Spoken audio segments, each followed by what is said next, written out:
Hello everyone, good morning, শুভ সকাল। নতুন একটা দিন, নতুন একটা ব্লগে স্বাগতম জানাচ্ছি। আজ দেখো কৃষ্ণকলি মা, সাথে আছে গপু।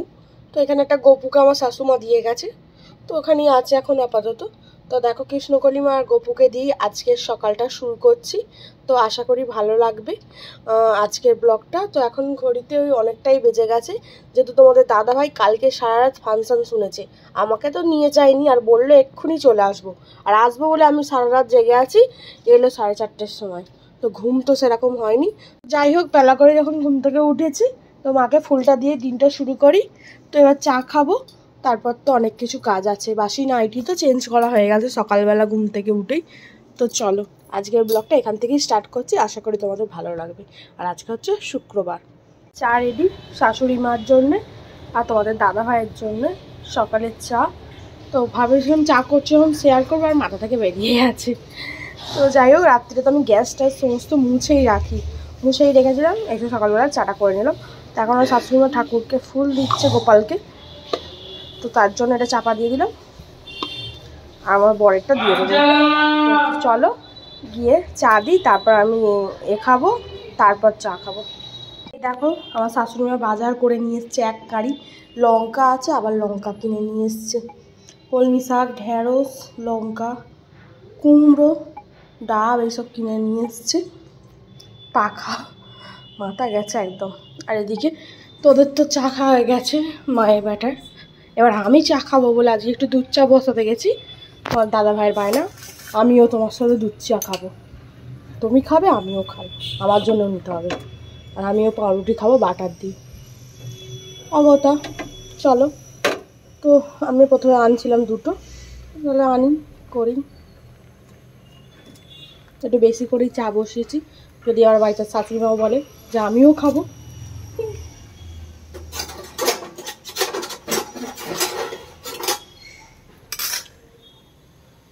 তো যেহেতু দুধটা ফ্রিজে ছিল, তো একটু তো ফুটতে দেরি হবেই। আর ফ্রিজে না রাখলে তো এখন যা গরম পড়েছে, বাপরে পাগলা হয়ে যাওয়ার মতো গরম পড়েছে। আবার বাটার মাখিয়ে খাবে, বায়না বায়না, খালি বায়না। তো সকালে তো ওঠা হয়েছে অনেকক্ষণই হলো, বাট এদিক সেদিক করতে করতেই হয়ে যাচ্ছে। যদি আজকে বেলা করে উঠেছি তাহলে রান্নাবান্নি বসানোই হয়নি। এখন এই ঘড়িতে 10:30 বেজে গেছে। তো চাটা খেয়ে এসব খেয়ে টিফিন করেই একবারে করা হবে। কি রান্না করা যায় দেখা যাক।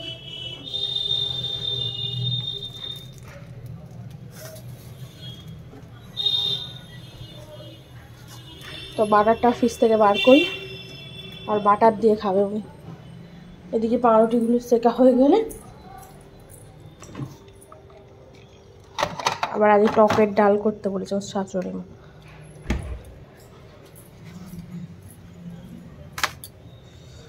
তো এই দেখো বাটার লাগানো হয়ে গেছে।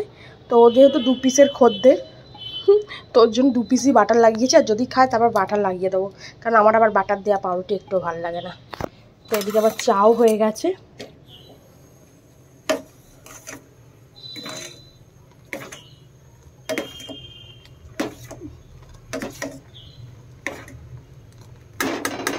কড়া করে চলো নাবিয়ে নিই দুজনের জন্য কাপে। ট্রেটায় শাশুড়ি মা নিয়েছে, তো যাই জন্য এমনি ছেঁকে নিচ্ছি। আজকের সকালের ব্রেকফাস্ট পাউরুটি আর চা, চলো, আর আমুল বাটার। বিছানা তো গোছানো কমপ্লিট হয়ে গেছে। আর এদিকে দেখো আনাজ কাটতে বসে পড়েছি। সত্যি কথা বলতে বাইরে প্রচুর গরম, তো সেই কারণেই পাখাটা চাইলে ঘরে বসেই আনাজটা কাটছি। আর ঘরে যেহেতু রাত্রে এসিটা চলে, দিনের বেলা ঘরটা ঠান্ডাই থাকে। তো জানলা কাবাট ওই জন্য সেরকম খুলি না, জানলায় পর্দা দেওয়া থাকে, জানলা দেওয়া থাকে, ওই জন্য আর কি এসিটাও চলেও না। পাখাটা চললেই ঘরটা ঠান্ডা থাকে। আর প্রচুর রোদ, তো ওই জন্য ভাবলাম ঘরে বসেই আনাজটা কেটে নিই, কারণ দাঁড়িয়ে দাঁড়িয়ে আনাজ কাটতে না বোরিং লাগে, ভালো লাগে না। আর এই যেহেতু শাক টাকের ব্যাপার আছে, তো কালকে যেহেতু একাদশী গেছে আর আজকে দ্বাদশী, তো শাশুড়ি মায়ের ইচ্ছা গেছে শাক খাবো। তো শাক, কলমি শাক এনেছে, আর এদিকে তো আম ডাল হবে, আর এদিকে ঢেঁড়স আলুর তরকারি হবে। তো এই রান্না আর মাছ তো আছেই। তো চলো কী কী রান্না হয় না হয় তোমাদের সবটাই শেয়ার করবো। তো এখন কাটাকুটি করে নিই, ফোনটা ক্যামেরাটা অন করে আর কাটতে যাচ্ছি না, আগে কেটে নিই কারণ দেরি হয়ে যাবে। অলরেডি 11টা 15-20 হয়ে গেছে। তো তাড়াতাড়ি রান্নাটা তো করে নিতে হবে, আরও কাজ আছে এক্সট্রা। তো এদিকে দেখো আমার ডালও হয়ে গেছে, ভাতও হয়ে গেছে। এবার তরকারিটা দুদিকে চাপাবো, একদিকে তরকারি হবে আর একদিকে ডালের আমটা করবো। তো চলো, তো ভাতটা নামিয়ে নিই। আর এদিকে আমার শাক কাটাও কমপ্লিট হয়ে গেছে। তো যেহেতু টকের ডাল হবে, ডালটাকে ভালো করে গলিয়ে নিচ্ছি, তারপর আমটাকে সেদ্ধ করে টকে দিয়ে দেবো। যেহেতু আমি আবার টকের ডাল খেতে ভালোবাসি না, তো আমার জন্য একটু ডাল তুলে রাখবো, তাহলে ভাতটা খাবো খেতে। তো চলো, কী কী মেনু হচ্ছে পরে তোমাদের ভালো করে ডিটেলস বলছি। এদিকে আমার ভাতও হয়ে গেছে, এদিকে আমার ডালও হয়ে গেছে, মাছটাও ওখানে বার করে রেখেছি। ঠান্ডাটা কেটে গেলে তারপর করবো আর কি। তো চলো এক এক করে করে নিই, বেলা হয়ে যাচ্ছে। আমার মাছ ভাজা কমপ্লিট, এবার মাছের ঝাল। আর এদিকে তরকারি হচ্ছে, ভাত ডাল হয়ে গেছে, মাছের ঝাল, তরকারিও হয়ে এসছে। একদম লাস্ট মুহূর্তে সর্ষে পোস্তটা একটু দেবো, মাছের ঝালে টমেটোটা গ্রেভি হয়ে যাক একটু। এই দেখো আলুও সেদ্ধ হয়ে গেছে। হ্যাঁ, এবার এটা দিয়ে দেবো।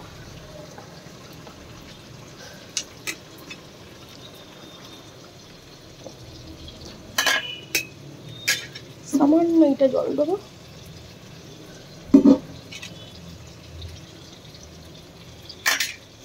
এবার এটা ফুটবে।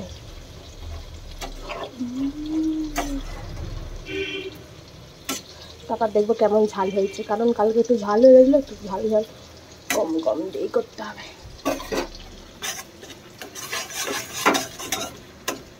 তো চলো পরে দেখা হচ্ছে আবার। এই দেখো সর্ষে পোস্ত দিয়ে দিয়েছি, তরকারি হয়ে গেছে। তো ভাবলে একটু জুসটা মেরেই নামাবো, কারণ ডাল হয়েছে, আবার তরকারিতে জুস থাকবে, আবার মাছের জুস খেতে ভালো লাগবে না। তো একটু মাখা মাখা তরকারিটা হলো টকের ডাল, ওদের সব প্রিয়, অনেক প্রিয়। আর এই হচ্ছে মাছের ঝাল, তারপর লাস্টে শাকটা করবো। এগুলো হয়ে যাক, তারপরে এখানে তো এত বাসন পড়ে আছে, বেসিনে বাসন, এই যে বেসিনে বাসন পড়ে আছে, তারপরে এখানে বাসনগুলো পড়ে আছে। শাকটা চাপিয়ে দিয়ে বাসনগুলো অল্প অল্প করে মাজতে আরম্ভ করবো, তাহলে কাজে মিটে যাবে। তারপর ঘরদোর পরিষ্কার করে মুছে চান ফান করবো, গ্যাস ট্যাস মুছবো, ভাত খাবো। কারণ এখন ঘুরতে বাজে 1:15, 1:15 মতো বাজে। তো দুটোর মধ্যে আমার রান্না টান্না সমস্ত কিছু কমপ্লিট হয়ে যাবে।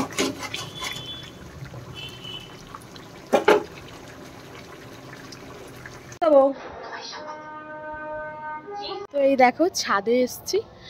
তো দুপুরবেলা অনেকগুলো জামা কাপড় কাচা হয়েছিল, তো সেগুলো মেলেছিলাম, তুলতে এলাম। শুয়েছিলাম, তো শুয়ে শুয়ে তারপর ঘড়িটা দেখছি অনেকটাই বেজে গেছে ঘড়িতে। তো ভাবলাম ছাদের জামা কাপড়গুলো তুলে আনি। আর এদিকে আজানও দিয়ে দিয়েছে। তো চলো তোমাদের ছাদে নিয়ে এলাম আর একটা কারণে, খুব সুন্দর হাওয়া দিচ্ছে, তার থেকেও বড় কথা আমগুলো আগের থেকে একটু বড় হয়েছে। তো তোমাদের সাথে শেয়ার করবো, কারণ যখন থেকে আমে বউল এসছে তোমাদের সাথে শেয়ার করছি। একটু একটু করে বড় হচ্ছে, যেমন একটা বাচ্চাকে মা মানুষ করে একটু একটু করে বড় হয়, তেমন আমগুলোও একটু একটু করে বড় হচ্ছে। সেটা তোমাদের সাথে দেখাও বল, যদিও অনেক আম ঝরে পড়ে গেছে, তা হলেও দেখো, এই দেখো তো আমগুলো দেখো আগের থেকে কত বড় বড় হয়েছে। তো হাত দিতেও ভয় করে যদি বাই চান্স ছিঁড়ে যায়। যদিও 2-3বারের বেশি জল্প হয়ে গেছে আর কি, বোটা শক্ত হয়ে গেছে আগের থেকে। তো এখন আর সেরকমভাবে পড়ার ভয়টা নেই। তাহলেও ঝটকা টটকা দিলে আর কি তো আম পড়বেই। কত আম ছিল দেখো না, সব জলে ঝরে পড়ে গেছে। এই দেখো কি ভালো লাগছে না আমগুলো। এই ছোটো থেকে একটু একটু করে আমগুলো যেমন বড় হচ্ছে, এদিকেও আম গাছ আছে আর এদিকেও অনেক আম হয়েছে। দেখো হিমসাগরে আগের বছর তো আম হয়ই নে, এবছর যদিও তবু হয়েছে গোটা কয়েক। জানি না পাগলে পাবো কি কটা আম পাবো কি না, তবুও দেখে শান্তি। খাওয়ার থেকে বলে না সেই চোখে দেখে একটা শান্তি, চোখে দেখেই শান্তি খাওয়ার থেকেও। তো এদিকে দেখো, আর এটা হচ্ছে টক গাছের আম, এইখানে প্রচুর আম ধরেছে, প্রচুর। এই গাছটায় প্রচুর আম হয়েছে টক গাছের, বাট আমটা অতটাও খাস খেতে নয় আর কি। তো চলো আমি জামা কাপড়গুলো তুলে নিই, তারপর নিচে যাবো, কারণ সন্ধ্যা হয়ে যাচ্ছে আর বেশিক্ষণ ছাদে থাকবো না।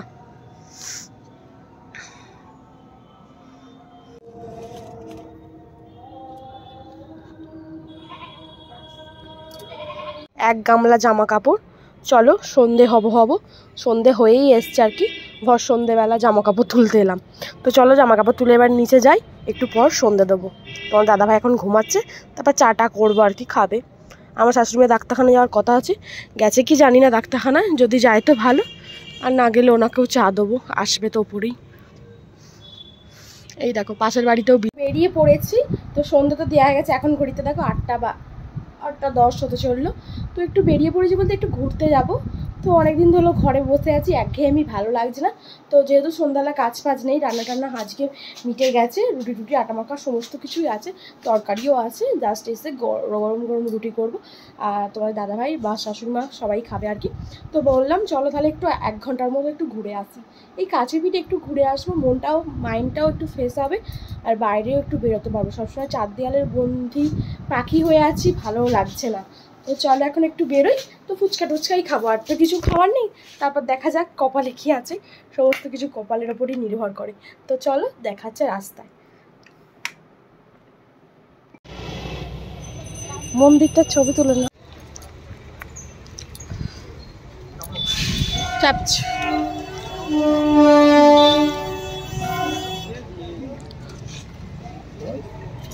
এত সুন্দর এই লজটা।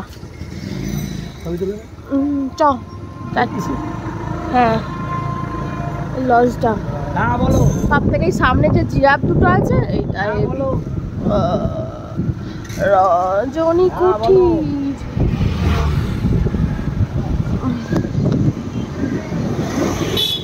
আমি গাড়ি সব তোমার রেডি করে দিচ্ছি, তোমার কাছে দরকার পড়লে আমি নিয়ে যাচ্ছি গাড়ি আরেকবার। তুমি দরকার পড়লে গাড়ি দেখে নাও, তোমার কাছে তাহলে আমার কাছে একজনকে যেতে যেতে বলো, গাড়ি ব্যাংকে কী কী কাজ হয়েছে সেটা। আমি সব বুঝতে পেরেছি, গরিব মেয়ে ছেলেকে এখন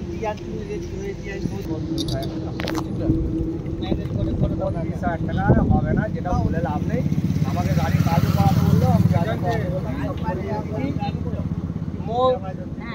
কেউ যেন একজন বলেছিল যে 2025 খুব খারাপ যাবে, 2025 এবছরটা খুব খারাপ যাবে। তো তখন হয়তো ভাবিনি যে 2025টা খুব খারাপ যাবে, ভেবেছিলাম হয়তো ভালোই যাবে। কারণ 2025-এ প্রথম দিকে আমাদের নিজেদের স্বপ্ন একটা পূর্ণ হয়েছিল, যেটা আমার খুব ইচ্ছা ছিল, তোমাদের দাদাভাইয়ের ইচ্ছা ছিল না, আমার খুব শখ ছিল, আমার খুব স্বপ্ন ছিল, সেটা পূর্ণ হতে দেখেছি।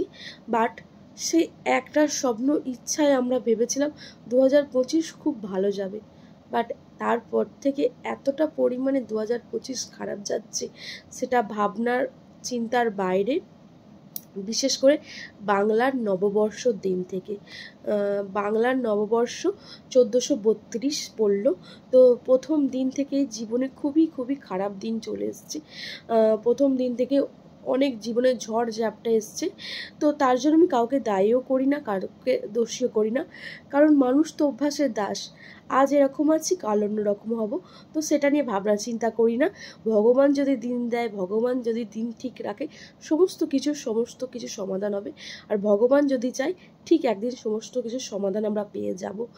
আর ভগবানও ঠিক বিচার করে দেখে যে কে কীরকম মানুষ, তো কাকে কতটা বিচার করা উচিত, ভগবান ঠিক ওপরে বসে দেখতে পাচ্ছে কে কীরকম। ঠিক সেরকম বুঝে সিসি ক্যামেরাটা লাগিয়ে রেখেছে কলকাঠি নাড়ার জন্য। তো কে খারাপ, কে ভালো, কে মন্দ, তার বিচার ঠিক করবে। কথায় আছে না, ধর্মের কল বাতাসে নড়ে। তো যার জন্যই করচুরি সেই বলে চোর, কথাতেই আছে। আর চোরের মায়ের বড় গলা, সেটাও কথায় আছে।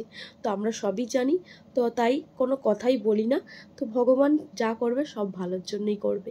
তো সেই আশা নিয়েই, বিশ্বাস নিয়েই নতুন জীবনের পথে পা বাড়িয়েছি। আশা করি সমস্ত ইচ্ছা বলো, সমস্ত স্বপ্ন বলো, একটু একটু করে পূর্ণও হবে।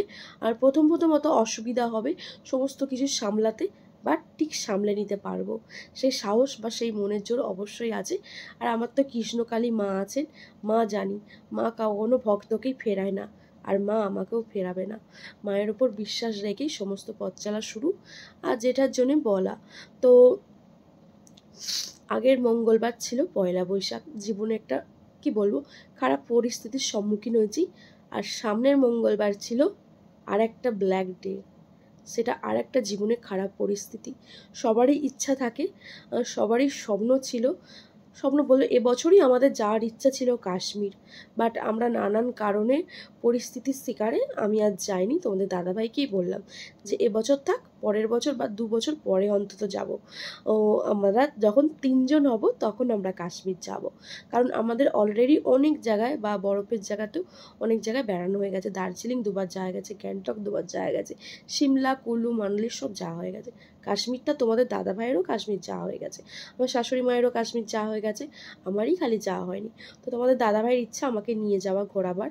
তো আমি বলেছিলাম যখন আমরা 3 জন হব তখন অবশ্যই কাশ্মীর যাব, এখন যাব না, তার জন্যও তো কিছু স্মৃতি তুলে রাখতে হবে। তো মঙ্গলবার দিন ঘটনাটা ঘটায় খুবই মনটা খারাপ, যে কারণ এখন যতবার ফেসবুক স্ক্রল করছি বা ইউটিউব স্ক্রল করছি ততবার সেই মর্মান্তিক ঘটনাগুলো চোখের সামনে ভেসে উঠছে, যে আমরা হিন্দু বলেই কি এরকম, আমরা হিন্দু বলেই কি এতটা আমাদের কষ্ট পেতে হয়, আমরা হিন্দু বলেই কি আজ নিষ্পাপ মানুষগুলোকে মরতে হলো, আজ আমরা হিন্দু বলেই কি তাদের প্রাণ চলে গেল। আমরা যদি হিন্দু না হতাম তাহলে কি আমাদের প্রাণ যেত না? আজ যেই ভূস্বর্গে যাওয়ার জন্য প্রতিটা মানুষ ব্যাকুলতা আকুলতা বের হয়, আজ সেই ভূস্বর্গে গিয়ে মানুষটার প্রাণ চলে গেল, মানুষ তাদের প্রাণ চলে গেল। কতগুলো মানুষ নিহতভাবে পড়ে আছে, মারা গেছে, তাদের ফ্যামিলি, তাদের কতটা কষ্ট হচ্ছে। আর সেসব ভয়াবহ দৃশ্য চোখের সামনে ফোন করলে ভেসে উঠছে, আর গা শিউরে উঠছে। আর মনে ইচ্ছা জাগছে না যে কখনো কাশ্মীর বেড়াতে যাওয়ার ইচ্ছা, যে কখনো কাশ্মীর বেড়াতে যাব। বেড়াতে যাওয়ার লিস্ট থেকে নাম কাটাই দিতে হচ্ছে, যে কখনো ভেবেছিলাম কাশ্মীর বেড়াতে যাব। এরকম পরিস্থিতির এখন শিকার হয়ে গেছি এখন, কারণ প্রতিটা বছরই এরকম কাহিনী হয়, আর প্রতিটা বছরই এরকম মানুষ মরছে। আজ নতুন কিছু নয়, আজ পুরনো কিছু নয়, আর এটাই যে শেষ সেটাও নয়। আজ এদের সাথে হয়েছে, কাল আমাদের সাথে হয়তো হবে, বা কাল অন্য কারোর সাথে হবে। কার সাথে কার কখন কি হবে বলা বড় দায়। তা বলে আমরা যদি হিন্দু হই, হিন্দুদের ওপর এরকম অত্যাচার হবে, এটা কি বিচার? আজ কতগুলো মানুষ নিহত হয়ে পড়ে আছে, তো দেখে চোখে জল চলে আসছে। যতবার ফোন খুলছি ততবার এরকম। তো ভাবছি যে সত্যিই তো 2025টা খুবই খুবই খারাপ, কারণ বিশেষ করে বাংলা নববর্ষর দিনটা এরকম খারাপ গেছে আমাদের। তো আর আবার পরের মঙ্গলবার এরকম দিনটা খারাপ গেল।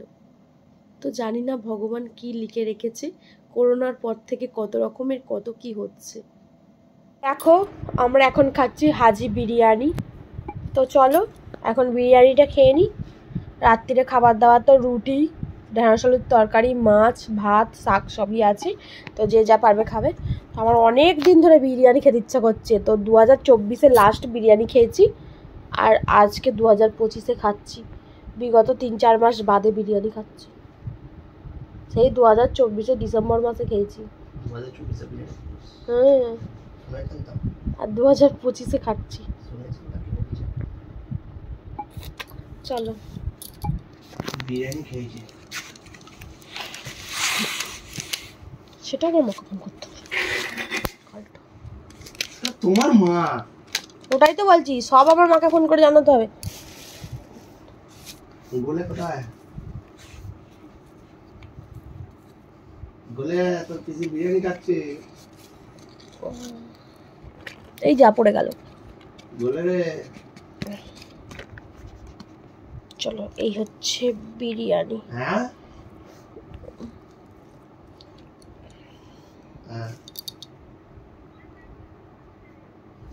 তো আজকের ব্লগটা বিরিয়ানি দিয়েই শেষ করছি। আজকের ব্লগটা বিরিয়ানি দিয়েই শেষ করছি। সবাই ভালো থাকবেন, সুস্থ থাকবেন, সাবধানে থাকবেন। দেখা হবে পরের দিন নতুন একটা ব্লগের সাথে। Tata, bye bye.